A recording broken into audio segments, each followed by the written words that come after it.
Hi, Dr. Ganesh. Hi, ma'am. How are you? I'm fine. How are you? I'm very well. Many congratulations, first of all. A rank 9 in super specialty, that's an amazing feat. Thank you, ma'am. Thank you. So, I have two questions. How Okay. and why?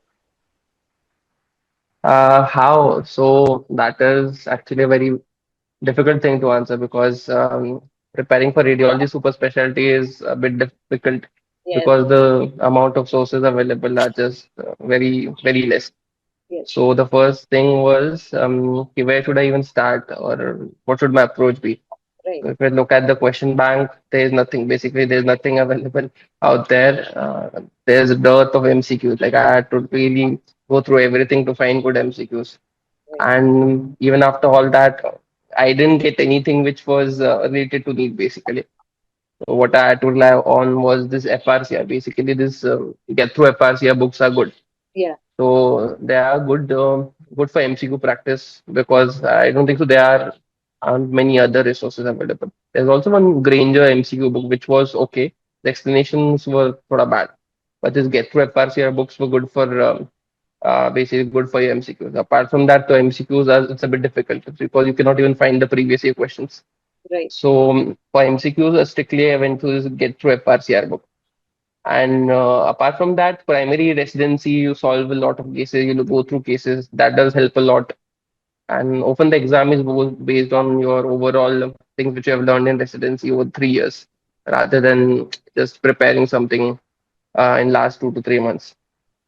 So my primary mode for the residency was a few books which I read standard. I did start reading Osborne in the start because I was interested in neuroradiology, but it was a very big book. Obviously, I could not finish it definitely. So there was this one good book which was specifically for exams. It's called Crack the Core. It's a two-part book and it's very concise, very easy to revise. So that was a very good book which my senior recommended to me, and I was really fortunate to come across it. I did go through that book a couple of times. It's easy to read, and more than that, it's very fun to read. Yeah. And you can just go along reading it like a novel, and feels nice to read. And even prepare you for the MCQ exam and even for some Viva questions, basically, which you give in practical examination. Apart from that, e-conceptual was my primary mode of study. Mm. Like I have almost watched all the lectures, which were there. Especially I love the physics part. Physics part is just awesome. And Nikita ma'am was just too good. Yes, Rest obviously Zainab ma'am, Akhil sir's lecture were very good. yes. So I've been through those lectures multiple times, and I think at one point I had seen a few lectures 10, 12 times, a Okay. few of them basically. And it was very nice, especially the MRI physics part was too good. Like it was too good. I'd made my own notes because it was very difficult to get through the like basically other notes were difficult. So I started making notes in my PL only. Basically, I should have made them earlier. But I started making notes in PL only, which I don't recommend because obviously it takes a lot of time. Yes. So one thing I would have changed is maybe made notes sooner. Uh, a bit more better for revision.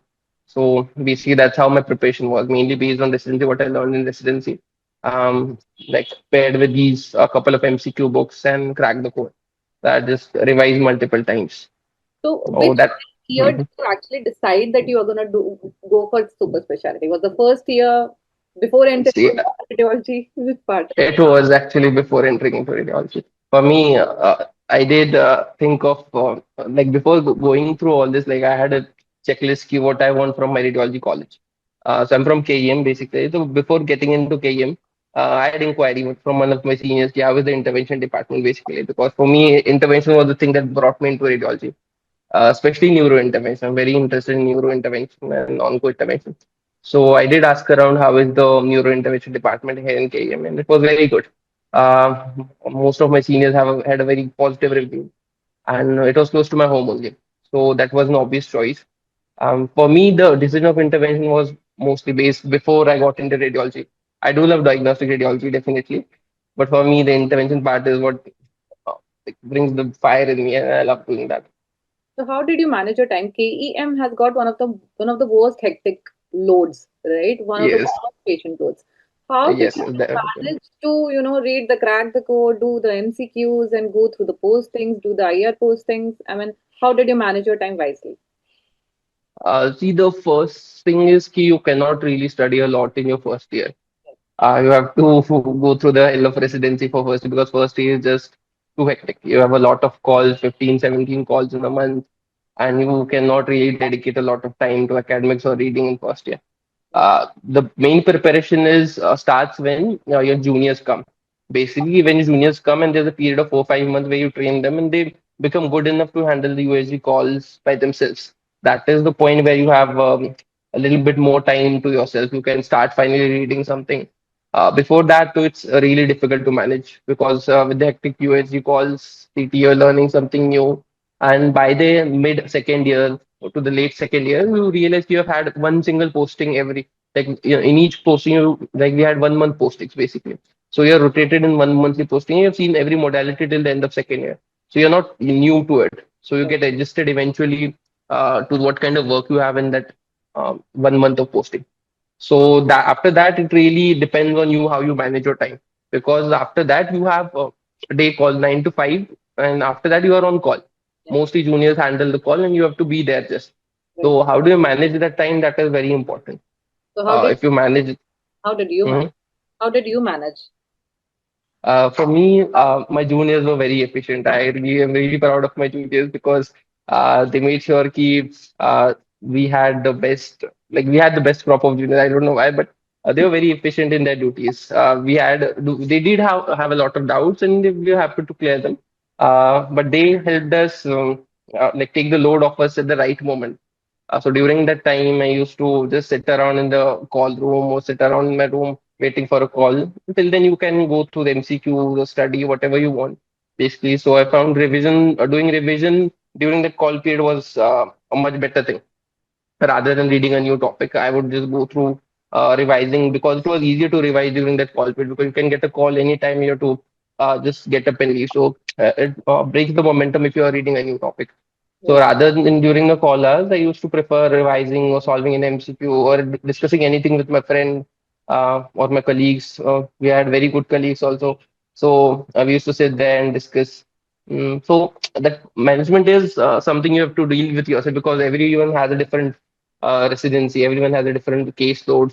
Somewhere it's a little too hectic. Somewhere it's less hectic. So depending on that, you have to manage your own calls. That is one thing you have to do it yourself. The topic wise, how would you suggest? I mean, how would you suggest somebody who is like just got into residency, got into maybe the ideal time of preparation, that is like second year, maybe somewhat Mhm. 17 months after you have joined radiology?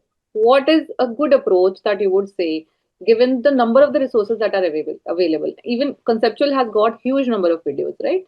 And Yes, yes, definitely. then we have a lot of books are also available now, small Mm-hmm, and picture-based books, and then mm-hmm, fact and MCQs. So one of the easy go methods which everybody can use. mm-hmm.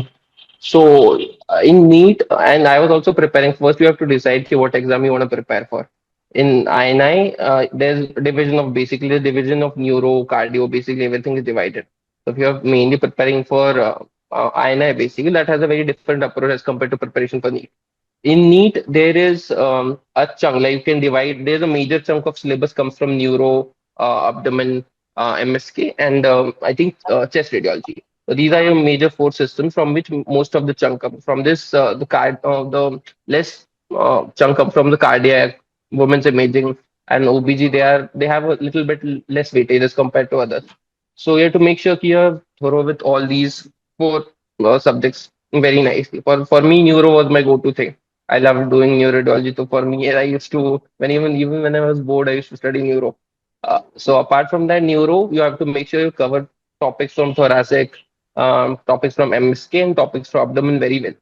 So these three you have to put weightage for NEET preparation of NEET. You have to put weightage on these four areas basically more. Okay. And one more thing was that actually I did not know ki they're supposed to have CSM questions in that. I No. did not have knowledge of that, and they had a quite a good amount of PSM questions. I think there were 10, 12, or 15 PSM MCQs which were hardcore biostatistics statistics questions. So those were a little surprise. But I had to. The thing was, I did not know anything of PSM. So I had to really recall my UG days and go to their biostat sensitivity specifically. It was a bit too tough during the technical exam time, and they were difficult questions. So make sure you go through those topics which can really come. And they were very heavy on PSM this time. Physics part was also okay, but PSM was something which was surprise for us. I think it was surprise for everybody. So you have to cover these niche topics in the end. You cannot just pay all your attention to these niche topics, hoping ki then get you marks. You have to be thorough with your major chunks of these four core subjects, and after that you can polish by doing all these niche topics. So that's what I was thinking. I was well versed with neuro, thoracic, MSK, and abdomen radiology basically. Right. So you did prefer all the standard books also. Osborne was your love, so that's okay. What about the rest? As compared to, I have only read the chest book. I forgot its name. That too, I had read only small part of it Well, because it was Weber basically. Yes, Weber. There's two editions of Weber basically. There's a small Weber which comes, the student edition Weber. So I had gone through that. One, I think one comes for HRCT patterns basically. That's what I read in my CP posting. So it is a small book which you can cover. Osborne ka there's also a resident edition which you can cover. So apart from that, I found it very difficult to cover that Haga. I tried reading Haga during my second year, but I felt it was of no practical use basically. That's just my personal opinion, but it was very difficult to cover all those and retain everything. And then I found that reading articles was much better. Like if I could see cases and reading RSNA articles was also very good. RSNA has excellent articles. Just whatever case you're seeing, you can just read the RSNA article and it gives you a very nice perspective. right. So Um, so watching the that is very good. watching the videos, making up your notes, or maybe you preferred, I think, making up your notes, or maybe the conceptual Yes. radiology notes, and you can maybe improvise them by reading more articles and maybe the standard text. Mhm. So you can make Yes, a sir. consolidative chunk which is easier to revise in the last, right? Yes, sir. Perfect. So now, how are you going about the counseling part, and how are you choosing up the college? For me, like choosing a super specialty, I think it's more of a personal decision rather than going out of the blue and getting a college which is very far away from my family and friends. I would like to stay somewhere close to them so I can be with them rather than just because it's not at this point of time, it's just not just about residency anymore. You're going to start a new family, you're going to have your marriage. There are a lot of other things which you have to think about at this point. So for me, I would rather stay like I'm from KEM and I'm from Maharashtra only. So I would rather stay here in Maharashtra only. I think colleges in Mumbai would be a good option for me. I think Tata would be a good option. That's what I'm thinking right now. Tata or JJ seem good options to me because they are close by and I don't have to go a lot. So in the end, I would like to tell you comfort does matter in the end. You have to have for a comfort basically. That's what I feel. Staying close to your family does matter. Um, and then that's why we are working, right? So have you did AI ever bother you? I mean, the Mm, question how. AI, it is very useful. That is what I know. I have done like my thesis. I've done my thesis a lot. Like ChatGPT has helped me in my thesis a lot. So I don't feel ki it bothers me, but it is definitely very helpful. That's what I can say right now. It is extremely useful. Even for minor stuff, I use ChatGPT like hell. Like it's probably my most used app right now. So, So everything in thesis, everything, right. ChatGPT is definitely very good. So we shouldn't be scared, right? Everybody, it's gaining a lot of. No, I don't really feel ki there's a need to be scared because it does help you a lot rather than replacing. It's not foolproof. It's not perfect in anyhow. You have to edit a lot, but it makes your work really fast. Like my thesis, I have done my thesis by using ChatGPT a lot. It summarizes things very fastly. Even the statistics part I had done on my own without anybody's help, basically.